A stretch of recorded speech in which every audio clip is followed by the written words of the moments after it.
Title: Compassionate Act in Lagos. On a sunny day in Lagos, a Taxify driver named James was out on the road, ready to serve his customers. His vivacious spirit shone through his phone call with one particular passenger. "Good morning, sir. This is your Taxify driver," James announced cheerfully. "I got a request from you, and I am here to serve." The passenger, who appreciated James's friendly demeanor, smiled and accepted the ride. Soon, they were on their way to Marina, and their journey turned into an unexpected adventure. Amid the bustling city traffic, James shared his remarkable life story. He had journeyed from his secondary school in a small village in the east to a university in the north and then completed his national youth service in the west. He had worked in the South region before losing his job and returning to Lagos, where he turned to driving for Taxify.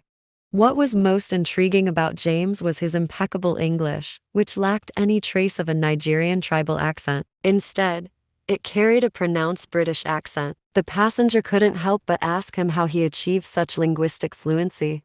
James laughed before sharing his childhood experience. His father, an English teacher with a thick Igbo accent, had been a source of amusement in their village. Young James had resolved never to follow in his father's linguistic footsteps. He recounted how he listened to the BBC on the radio and mimicked various accents, honing his language skills. This dedication even earned him the nickname "White Man" in his village, thanks to his fair complexion. To illustrate his love for Nigeria, James mentioned how he had lived in different regions of the country and had learned to speak 9 different languages, including Igbo, Hausa, Fulfulde, Yoruba, Edo or Hobo, Ijaw, Efik, and Ibibio. He emphasized his commitment to understanding and embracing the diversity of Nigeria. During their conversation, James revealed his strong sense of patriotism and belief in the Nigerian project. He recounted a visa application experience for a conference in the United States. He had been denied a visa, prompting a candid response to the interviewer. He questioned why Nigeria's visa applicants were often subjected to high refusal rates and suggested that the U.S. government should return visa fees to denied applicants, demonstrating their commitment to more than just profiting from visa applications. Despite his frustrations, James expressed his unwavering love for Nigeria. Their journey eventually led them to Marina, where they had to make a quick stop. However, things took an unexpected turn when a LASTMA Lagos State Traffic Management Authority vehicle arrived, and its officers confronted James for illegal parking.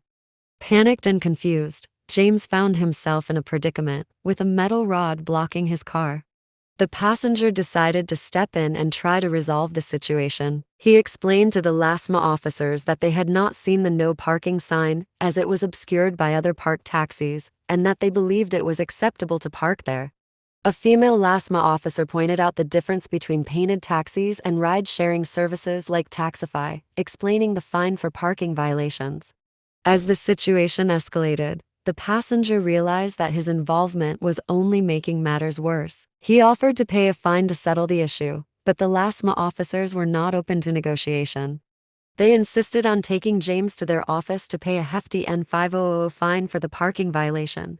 However, the passenger's determination to help James prevailed. He decided to accompany James to the LASTMA office to plead his case with the senior officer in hopes of a more compassionate resolution. The female LASTMA officer agreed to drive him to their office, charging an extra fee for the ride. During the car ride to the LASTMA office, the passenger engaged in a conversation with the officers, expressing his appreciation for the difficult work they do in maintaining order in Lagos. He highlighted the importance of understanding the challenges that the officers face, the pressure to meet quotas, and the impact of their earnings on their behavior. The officers found his empathy refreshing. When they reached the LASTMA office, James had an emotional reunion with the passenger, who had come to his aid. With the passenger's presence, the senior officer agreed to release James without imposing the N500 fine. James was overwhelmed with gratitude and relief, and he believed that this act of compassion was a symbol of hope for Nigeria. In the end, as they left the LASTMA office, the passenger recognized that simple acts of kindness and understanding could help bridge the gap between people in the diverse and vibrant city of Lagos. Questions. What was the profession of the main character James in the story?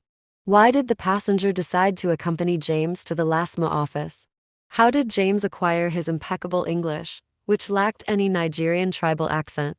What challenges did James face during his journey through various regions of Nigeria? What act of compassion did the passenger perform for James? Why did the LASTMA officers insist on taking James to their office despite the passenger's efforts to resolve the situation?